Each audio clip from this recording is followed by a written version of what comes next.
स्वागत है students. Question यहाँ पे कह रहा है कि ये U tube of base length L, ये पूरा बेस लेंथ एल है and filled with same volume of liquid of density rho and 2 rho is moving with an acceleration a. ये पूरा कंटेनर आगे की तरफ ए एक्सेलरेशन के साथ मूव कर रहा है। If the height difference between the two surfaces open to atmosphere becomes 0, then height h is given by। तो इस कॉन्सेप्ट को समझने के लिए तुमको पहले यहाँ पर समझना पड़ेगा कि variation of pressure because of the horizontal acceleration of the container क्या होता है। देखो, जब भी तुम कोई कंटेनर लो और उस कंटेनर को हॉरिजॉन्टली एक्सेलरेट कराओ तो यहाँ पर जो फ्री सरफेस होगा उसका शेप थोड़ा सा ऐसे टिल्ट हो जाता है, क्योंकि यहाँ पर कुछ ऐसा होता है जो हम तुमको डिटेल में एक्सप्लेन करते हैं। जैसे मान लो एक छोटा सा एलिमेंट हम यहाँ पे कंसीडर कर ले रहे हैं, इमेजिनरी एलिमेंट यहाँ पे हमने इस पानी के अंदर सपोज करो कि कंसीडर किया इमेजिनरी, ठीक है, जिसका मास है सपोज करो m। तो एक इस क्रॉस सेक्शनल एरिया पर जो मान लो प्रेशर लग रहा है वो P2 है, और एक इधर से इस क्रॉस सेक्शनल एरिया पे जो प्रेशर लग रहा है वो सपोज करो कि P1 है, ठीक है।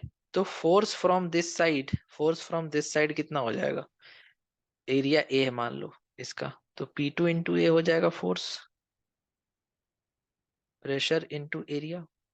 और इस तरफ से जो फोर्स लगेगा वो कितना हो जाएगा, प्रेशर इंटू एरिया। तो नेट फोर्स इक्वल टू क्या है, मास इंटू एक्सेलरेशन। तो नेट फोर्स हम क्या लिखेंगे, F1 minus F2, direction of acceleration को पॉजिटिव लेते हैं। तो F1 minus F2 equal to क्या आ गया, ma।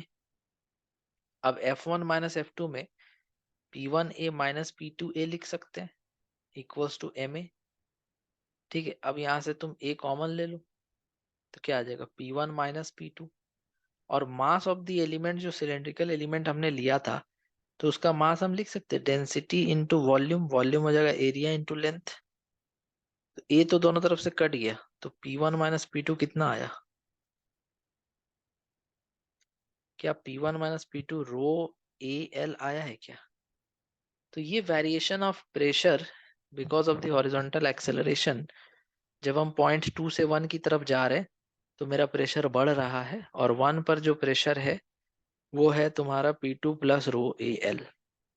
ओके, तो ये कॉन्सेप्ट तुम नोट कर लो, और इसी पे हम इस क्वेश्चन को सॉल्व करने वाले, ये हम मिटाने जा रहे हैं।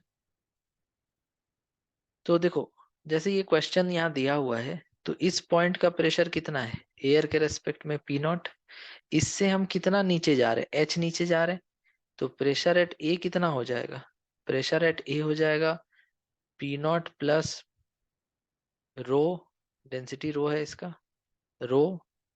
और देखो वर्टिकल डायरेक्शन में इस हॉरिजॉन्टल एक्सेलरेशन का कोई फर्क नहीं पड़ने वाला प्रेशर पे, ये फर्क पड़ेगा हॉरिजॉन्टल डायरेक्शन में मूव करोगे तब। तो हम अभी इस पॉइंट से इधर जो जा रहे हैं तो वर्टिकल में मूव कर रहे हैं ना, तो P0 प्लस रो इंटू जी इंटू एच। अब देखो, अब हम जब ए से बी जाएंगे, याद रखना ये लेंथ L/2 है, ये क्वेश्चन में नहीं लिखा हुआ है, तुमको समझना पड़ेगा, क्योंकि दोनों तरफ हाइट और पानी का जो वॉल्यूम है वो सेम है। तो इस वजह से वॉल्यूम तभी ना सेम होगा, हाइट तो सेम है ही इधर, तो वॉल्यूम दोनों तरफ सेम तब ना होगा जब इधर L/2 इधर L/2 हो। तो वो अपने आप अंडरस्टूड करना होगा, ठीक है। चलो अब देखो, ए से बी जब जाएंगे तब हम हॉरिजॉन्टल में मूव कर रहे हैं, वर्टिकल में मूव नहीं कर रहे हैं। तो प्रेशर एट बी जो होगा वो ए में पीछे बढ़े, मतलब एक्सेलरेशन के ऑपोजिट में बढ़ने से प्रेशर बढ़ेगा। तो प्लस कितना रो ए, और कितना लेंथ L/2, अभी तुमको सिखाया ही है। अब फिर बी से सी पे जब जाएंगे हम, सी पे, तो सी पे जाने से क्या होगा, जितना प्रेशर बी पे है प्लस रो ए एल, लेकिन इसका डेंसिटी याद रखना बी से सी तक 2 रो है, तो रो ए और कितना आ गया L/2। तो फाइनली हम सी पे पहुंच चुके हैं, ठीक है, सी पे पहुंच चुके हैं। अब हम सी से मान लो कि यहां तक जाना चाहते हैं, सपोज करो डी तक, तो हाइट पे ऊपर जा रहे हैं हम, हॉरिजॉन्टल तो बढ़ नहीं रहे हम यहाँ पे। तो इसलिए हमको जो डी का प्रेशर है वो लिखना पड़ेगा पीसी में ऊपर जाने से घटेगा तो माइनस रो जी एच। ठीक है, तो फाइनली एक इक्वेशन जो आया मेरे काम का वो ये कि P D equals to P C minus two rho g h. अब पी डी तो एटमॉस्फेरिक प्रेशर है, पीसी कितना है पीबी प्लस, देखो ये 2 से 2 कट जाएगा तो रो ए L minus two rho g h. अब पीबी कितना है, तो पीबी इक्वल टू है P A plus rho A L by two plus rho A L पहले से और टू रो जी एच पहले से। अब और आगे जाते हैं, ये वाला ये ऐड कर दो तो पी नॉट इक्वल टू आ जाएगा P A plus one by two, 3/2, 3/2 rho A L minus two rho g h. अब देखो ए कितना है, पी ए कितना है, पी ए तुम्हारा यहाँ लिखा हुआ है P naught plus rho g h, तो पी ए है तुम्हारा P naught plus rho g h, और इधर कितना आ चुका है +3/2 रो ए L minus two rho g H.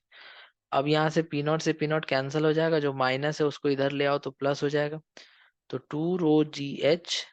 अच्छा ये भी तो है, तो minus two rho g h plus two plus rho g h, तो माइनस रो जी एच बचेगा और इधर आके हो जाएगा plus rho g h equal to, यहाँ क्या रह गया 3/2 रो ए एल, रो से रो कट जाएगा, तो एट लास्ट हमको एच पूछा था, तो एच इक्वल टू आ जाएगा 3 a l/2 जी, रो से रो कट चुका है, तो 3 a l/2 g, 3 a l/2 g option number B जो है इसका सही आंसर होना चाहिए। लेट्स सी, यस, तो option number B is the correct answer for this question. तो इस तरह से इसको बनाना था, जैसे यहाँ से चालू किए चलना, पी नॉट, फिर यहाँ आ गए P naught plus rho g H, फिर जितना ए पे प्रेशर है उससे इधर जाने पे पी ए प्लस रो ए एल/2, फिर बी पे जितना प्रेशर है पी बी प्लस रो ए, लेकिन डेंसिटी बदल चुका है तो टू रो ए एल/2, फिर यहाँ से ऊपर जाने पे घटेगा तो सी पे जितना प्रेशर है P C minus two rho g h equal to P D, और इस तरह से सॉल्व कर दिया गया। ठीक है, तो आई होप आप ये समझ पाए होंगे। Thank you.